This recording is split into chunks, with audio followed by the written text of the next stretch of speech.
Just a little bit about what's happening with Cottage Country, because as you can see, I'm here at the cottage and I've had a float plane going back and forth, so we might actually hear it go by.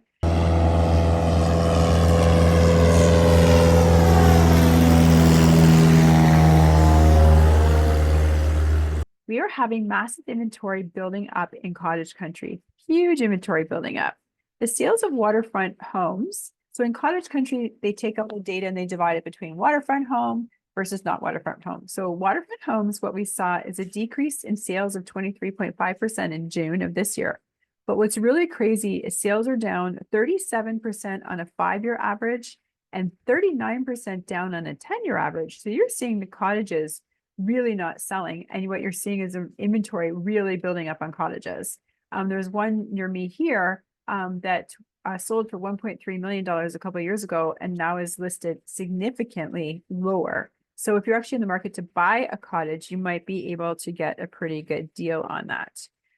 What's happening with the cottages? Well, capital gains, a lot of people thought that they would sell during capital gains. So I think people did list their cottages before June 26th, hoping they can get out for that capital gains increase.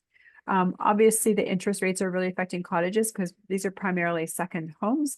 And if your interest rate went from, say, 1% to 7%, that's a really significant amount of money on a month-to-month basis. And maybe people have just decided they can't afford that anymore. But like anything, the prices on the cottages, and I'll just show you a little chart here, prices on cottages are continuing to go up. If you have any questions on what's happening with the cottage market, I'd be happy to help you. I've spent 20 years in cottages, so I know them pretty well. Also, I consider myself kind of a crossover agent. I can help people come from the city kind of figure out what makes the most sense for them in cottage areas. So if you have any questions about what it means to buy a cottage or how it's different than buying a home and all that kind of thing, please feel free to reach out. Thanks so much.